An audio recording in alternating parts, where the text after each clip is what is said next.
Hello every crafter. So I've gone and bought a mini cross stitch pattern, and as it's a mini cross stitch one, I found the issue that it is incredibly shiny. So unfortunately, unlike the paper ones, you can't really mark it off without it smudging. Okay, you can do it with pencil, but even then, look how small the squares are. Don't worry everyone, I found a solution for you. It's simple.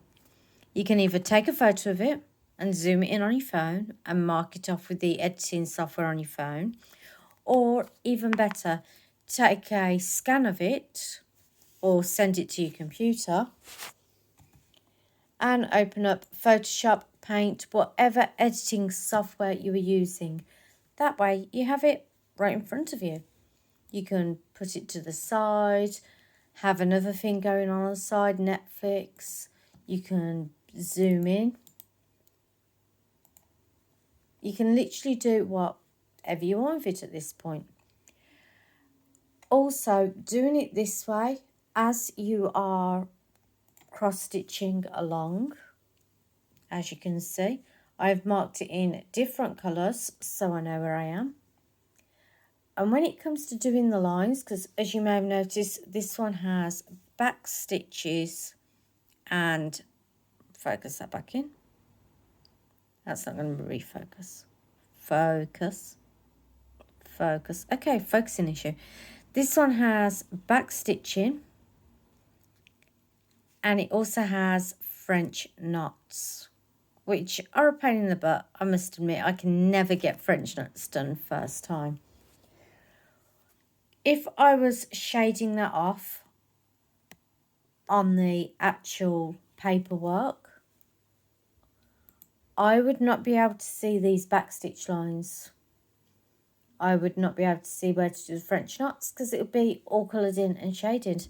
Okay, not everyone needs to mark it, but admittedly, you like to know where you are when you're doing a pattern like this.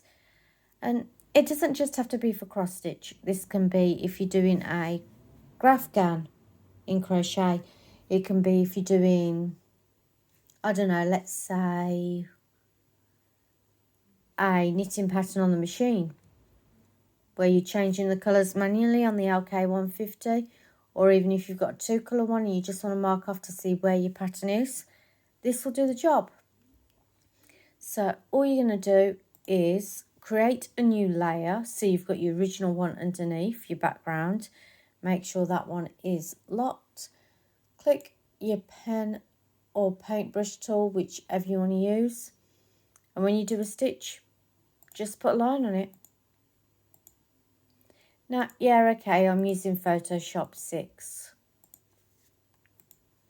What if you're using Paint? What if, you know, you've got a basic computer and you're using Paint? Okay, here's Paint, so let's just rotate this. And it's still doable on here. You can do it. Get your pencil and you can just mark it. Change your size to the thicker width. Change the colour. And look, hey, it's marked. It's a bit more of a farce, but it gets it done. You can also, of course, just put a pretty little circle on it and like, yep, okay, that's done, that's done. However you want to mark it.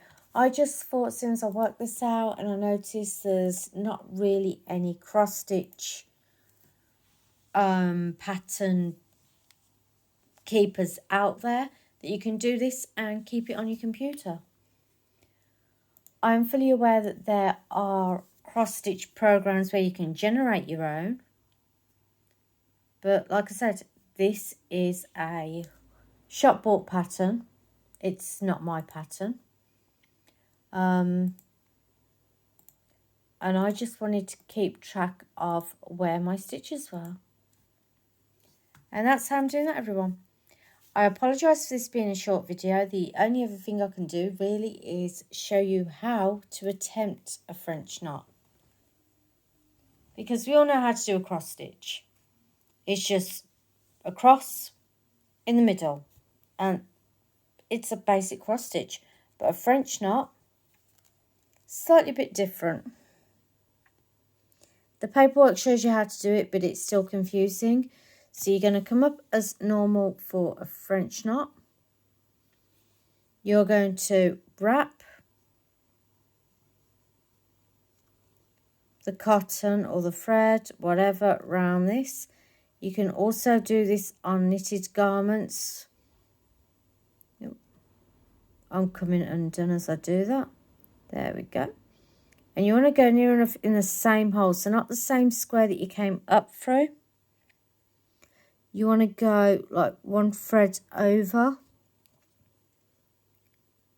And you're just going to hold that with your thumb.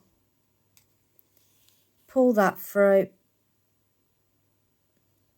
And everyone, that is how you do a French knot. Just adds to the embellishments on there. I'm just undoing that because I don't actually want a French knot there, but you can rewind that, work out how to do it. My main purpose was showing you an easier way to mark off charts, whether you're using cross stitch, graphgans or knitting. It's just easier. I'll catch you guys on the craft side, and hopefully next week I'll see you back on the knitting machine. I just need to come up with more ideas for you. Catch you guys on the craft side. Bye.